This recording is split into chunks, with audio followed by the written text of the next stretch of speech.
Good morning, London. I'm here at McDonald's and buying my breakfast for our walking tour. See ya!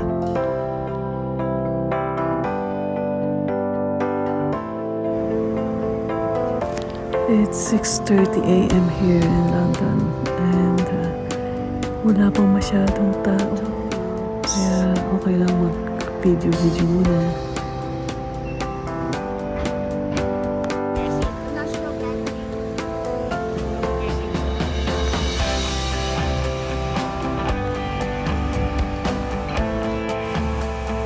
So we are here at Trafalgar Square in Westminster, London.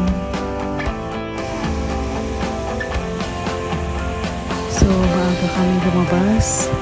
So ayan, walang masyadong tao. So we can take pictures na hindi masyadong crowded. Diba?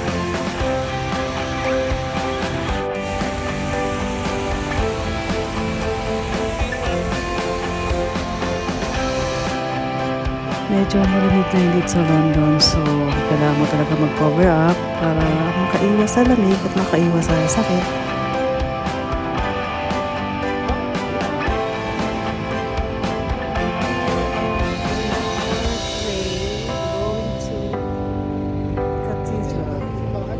Alin? Alin? Oh, yan? Yan? Yeah. Oh. That's some church. Mga buhay.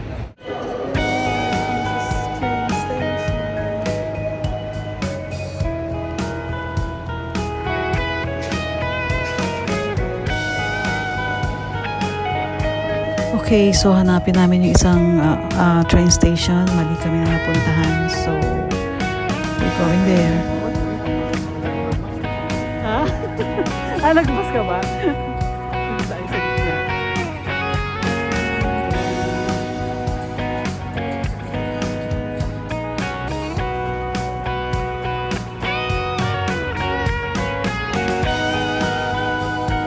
Okay, dito na kami sa underground train. So, we're going to St.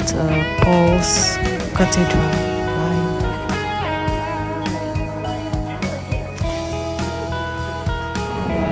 Netflix is a dirty deal. Whatever.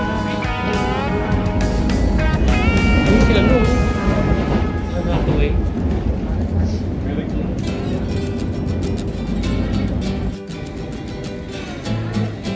It's good na pwede rito ang contactless payment. So you just use your credit card and tap to pay for the fare sa train.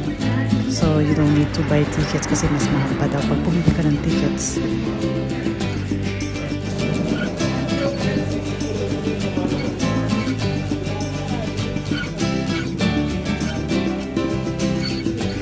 So eto na kami. Wow, ganda rito, tahimik, hindi masyadong crowded or dahil siguro maaga pa, wala pang masyadong tao.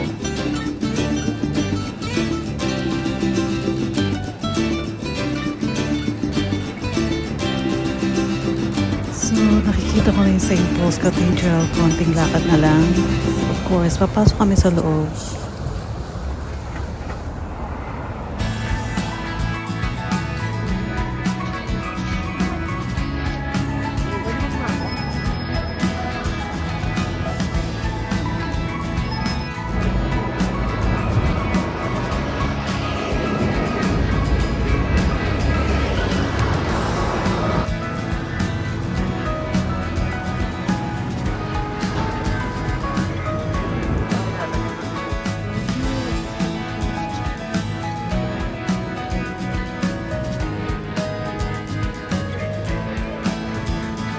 So, dito na kami sa loob ng St. Paul's Cathedral, of course, para mag-say thank you kay God for the blessings and also to ask for guidance and protection for the rest of our trip. This is their store for the merchandise and also may small cafeteria para sa mga gustong kumain o mag-snack sa loob.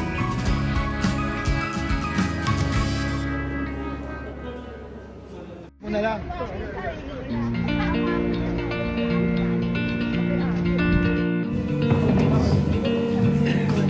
Breakfast.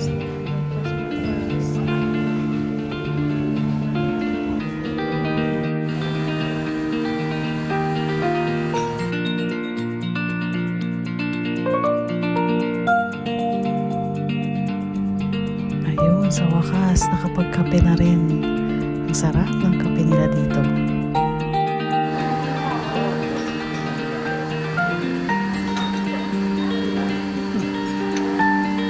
Nag-order kami ni Ate Girlie ng croissant and omelette. Pero I forgot to take a picture. So, sorry. Lagi ko nakakalimutan talaga. Sabi nila pag nasa London, you need to try the double-decker bus. So, yun ang ginawa namin pabalik. Sumakay kami ng double-decker bus. Of course, syempre, nandito kami sa taas para mas maganda yung view.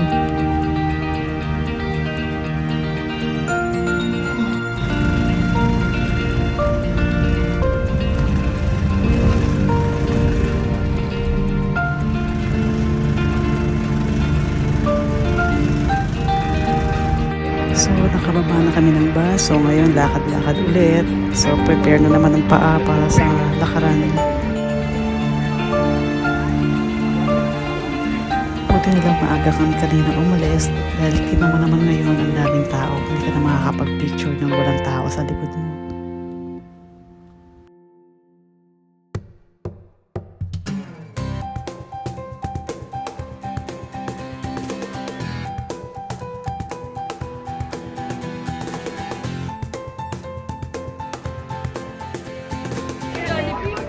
Ayan yung Jollibee, paikot lang.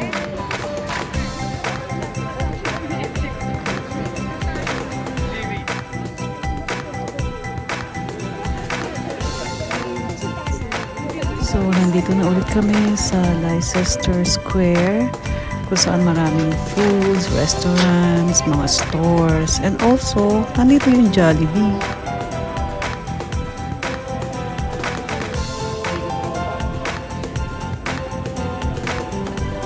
So ito, lakad-lakad lang, kahit malamig, masakit sa paa, pero okay lang, masarap kasi minsan ka lang naman mapunta ng London.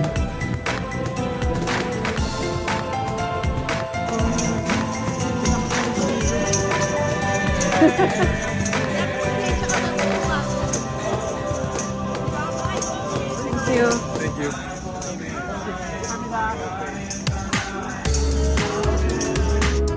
So after dun sa Leicester Square, dito naman tayo sa kabilang side, sa Soho, which is the fashionable neighborhood of London.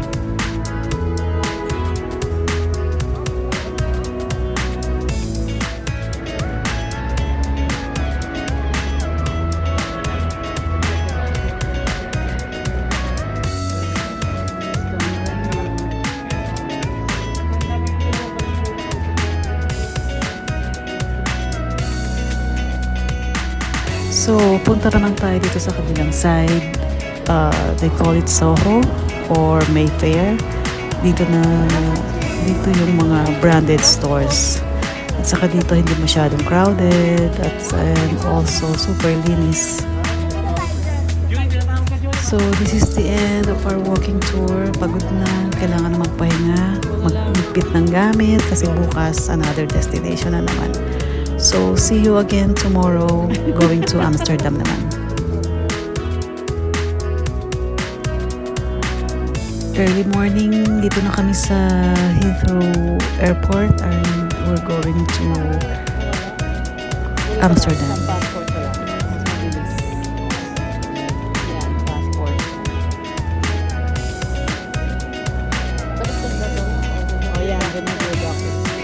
Hintay mo lang siya. Meron diyang question. Ayun yung reference. We're here sa airport. We're going to another destination.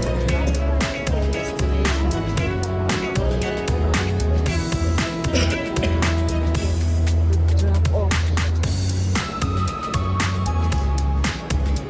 So, pasok muna kami dito daw sa Plaza Premium Lounge. Thank you to Neo and to G2 for our lounge access. At least, makakain, makakapagkape bago mag-fly.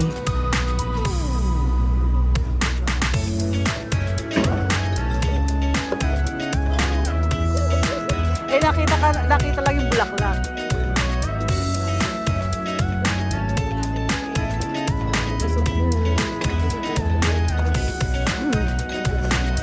Ayun, nakakain na. Sorry, hindi ko na naman nakuha ng picture yung kinain ko. At naantok pa kasi at saka nagugutom na. So, this is the end of my 3 days London trip vlog. See you sa next destination. But first, thank you muna kay Roxanne for all the bookings, arrangements. Dahil sa inyo, nakarating ako sa London, and also to G2. Thank you, thank you.